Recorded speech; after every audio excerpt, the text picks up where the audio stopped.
இந்த ஆட்டுக்குட்டி அண்ணாவன்னு ஒரு பைத்தியக்காரன் இருக்கிறான் பாருங்க. அடே அப்பாடே, உன்னை மாதிரி நாங்களாம் எத்தனை பேத்த பார்த்துருப்போம். ஜெயலலிதாம்மா என் மேலே 10 வழக்கு போட்டுச்சு. அதெல்லாம் யாருக்கும் தெரியாது, அண்ணனுக்கு தெரியும். தலைவர் கலைஞர்கிட்ட போய் சொல்கிறேன். அவ்வளோ எளிமையாக இருக்கக்கூடிய தலைவர் கலைஞர் ஐயா. அக்கா கனிமொழியும் கூட பக்கத்தில் இருக்கிறாங்க. ஐயா 10 வழக்கு போட்டாங்க ஐயா, என் மேலே 20 வழக்கு அப்படின்னாரு தலைவர் கலைஞர். உடனே ஐயா நீங்க தலைவர், அக்கா கனிமொழி அக்கா அவர்களும் பக்கத்தில் இருக்கிறாங்க. ஐயா நீங்க தலைவர், சத்தியமான உண்மை சொன்னாரு. நீங்க தலைவர் 10 வழக்கு 20 வழக்குன்றீங்க, நான் சாதாரண தொண்டர். அப்ப சொன்னாரு தலைவர் கலைஞர், இன்னைக்கும் மறக்க மாட்டேன். உன் வழக்கு போடுறாங்களா நீ ஃபேமஸ் சொல்லி சொன்னவர், தொண்டர்களை மதித்தவர் தலைவர் கலைஞர். இந்த ஆட்டுக்குட்டி அண்ணாமலை அவர் அப்படிதான். ஏன் நாடாளுமன்ற தேர்தலில் போய் நின்னாரியா கோயம்புத்தூர்ல. ஓட்டு கேட்கலாம், ஓட்டு கேட்கறத விட்டுட்டு போய் கலா மாஸ்டரோட கூட்டிக்கிட்டு இவரு போய் வந்து டான்ஸ் ஆடிட்டு ஓட்டு கேட்கிறாருயா. என்னையா இது நியாயம்? ஓட்டு கேட்கலாம் இல்லையா? அங்க கலா மாஸ்டர் கூட்டிக்கிட்டு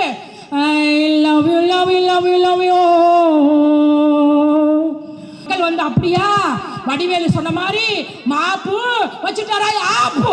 நீ போய் திமுகவ தலைவன் தளபதிய எங்களை எல்லாம் பார்த்து கேட்கிறிய, நீ என்ன நிரந்தர தலைவரா? உன்னை தூக்கி போட்டுட்டு வேற கூட போட முடியும்? இன்னைக்கு தம்பி சொல்லிட்டு போனாரு, நாளைக்கு ஏன்னா நான் கழகத்தினுடைய மாநில பிரச்சார குழு செயலாளர், நான் சப்ஜெக்டை பேச வேண்டும்.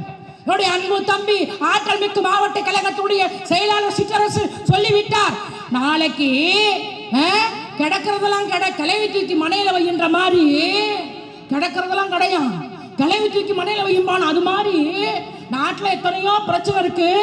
நாளைக்கு தீர்மானம் கொண்டு வர போறாங்களாம். ஒரே நாடு ஒரே தேர்தல் தேவையா? ஏன்னா இன்னைக்கு எத்தனை மாநிலம் இருக்கு. ஒரு மாநிலத்தில் வந்து முதலமைச்சரா ஒரு 3 வருஷம் இருக்கும்.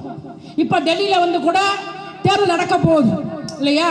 அப்படி ஆந்திராவில் தேர்தல் நடந்து இப்ப 1 வருஷம் ஆகிடுச்சு, 1 வருஷம் முடிஞ்சிருச்சு. அப்ப இந்தியா லெவல்ல வந்து ஒரே எம்எல்ஏ ஒரே பாராளுமன்றத்திற்கு எம்பிக்கு தேர்தல்னா எவ்வளவு கஷ்டம். அப்ப ஒரு நாட்டில் வந்து 6 மாசம் முதலமைச்சர் இல்லையா? ஆனா அந்த ஒரே நாடாளுமன்ற தேர்தல் வந்துச்சுன்னா அப்ப அந்த 6 மாசம் வேஸ்ட், 4.5 வருஷம் வேஸ்ட். அப்ப ஆட்டை கடிச்சு மாட்டை கடிச்சு இன்னைக்கு மனுஷனை கடிக்கக்கூடிய ஆட்சி தான் ஒன்றிய அரசு. என்ன செஞ்சாரு மோடி? சொன்னதை செஞ்சாரா? 10 வருஷம் முன்னாடி சொன்னாரு. என்ன சொன்னாரு? நான் ஆட்சிக்கு வந்தேன் என்று சொன்னா 5 லட்சம் போடுறேன். அடே அப்பா, நம்மளும் ஓபன் பண்ணி 500 ரூபாய்க்கு ஓபன் பண்ணோம். ஒரு ஊர்ல 2000 ரூபாய்க்கு ஓபன் பண்ணோம். அவங்க வீட்டுக்காரர் என்ன பண்ணார் தெரியுமா? யோ அந்த வீட்டுக்காரர், என்னாடி நான் டாஸ்மார்க் வச்சிருந்து எடுத்துட்டு போயிட்டியே, என்னாடி? யோ பொத்தியா, கம்முன்னு பொத்தியா, மோடி 5 லட்சம் போடுறாரு, நீ வேற லொட்டு லொட்டு லொட்டு லொட்டு. ஆனா நம்மளும் வந்து காத்திருந்த வடிவேலு சொன்ன மாதிரி வரும், ஆனா வராது. 10 பைசா கூட வரலையா? என்ன தெரியுமா வருது? நம்ம 2500 ரூபாய் போட்டோம்ல, அதுவும் செல்லுபடியா வந்துச்சியா? அதுவும் நாடாளுமன்ற தேர்தலில், அதுவும் தமிழ் இந்தியாவில் மோடி வந்து பார்த்தீங்கன்னா தமிழ்நாட்டுக்கு தான் நிறைய நேரம் வந்தார். திமுக அழிக்கணும், அதுவும் அதாவது குரல் சொன்னார் பாரு மோடி அப்பா தேர்தலில். அந்த குரல் மாதிரி அவரு மாதிரி யாரும் தமிழ் இவ்வளோ அழகா பேச மாட்டாங்க.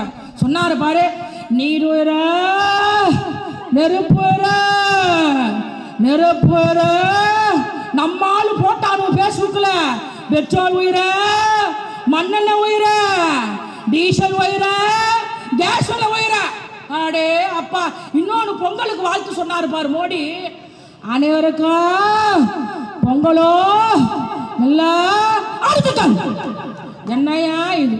இப்படி வந்து பேசிப்புட்டு அவரும் அப்படிதான் திமுக ஒழிப்ப ஆட்டுக்குட்டி அண்ணாமலை, உங்க தாத்தா வந்தாலும் திராவிட முன்னேற்ற கழகத்தை அழிக்க முடியாது. ஏனென்று சொன்னால் தலைவர் கலைஞராக இருந்தாலும் சரி, தலைவர் தளபதி மு.க. ஸ்டாலினாக இருந்தாலும் சரி, இந்த நாட்டு மக்களுக்காக தலைவர் கலைஞர்கள் உழைத்தவர். 5வது முறையாக தலைவர் கலைஞர்கள் முதல்வராக வந்த போது தமிழ் மொழி செம்மொழி அந்தஸ்தை பெற்று கொடுத்தவர் முத்தமிழ் அறிஞர் தலைவர் கலைஞர்.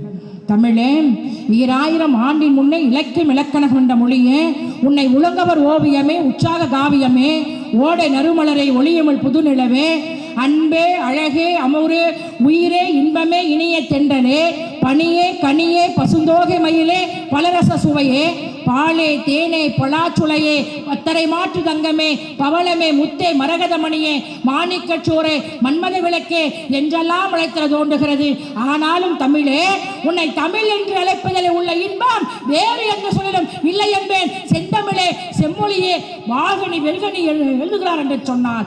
அந்த தமிழ் மொழி அந்தஸ்தை பெற்று கொடுத்தவர் முத்தமிழ் அறிஞர் தலைவர் கலைஞர். உங்க ஆட்சியில் என்னடா பண்ணீங்க? 10 வருஷம் ஆட்சியாடா பண்ணீங்க? அம்மா அம்மா நானும் அம்மா செத்த பிறகு சின்னம்மா சின்னாயி சின்னாயி அதுவும் இதுதான் நடந்துச்சு. வரிசையா நான் வரலாறு சொல்றேன். சசிகலாவுக்கு சுருட்ட முடி அயன் பண்ணிட்டானுவ. அயன் பண்ணி ஜெயலலிதா மாதிரி கொண்ட, ஜெயலலிதா மாதிரி லவுக்க, ஜெயலலிதா மாதிரி புடவை. ஒருத்தன் சொல்றான், சின்னாயி சின்னாயி நடங்க, ரெடி 1 2 3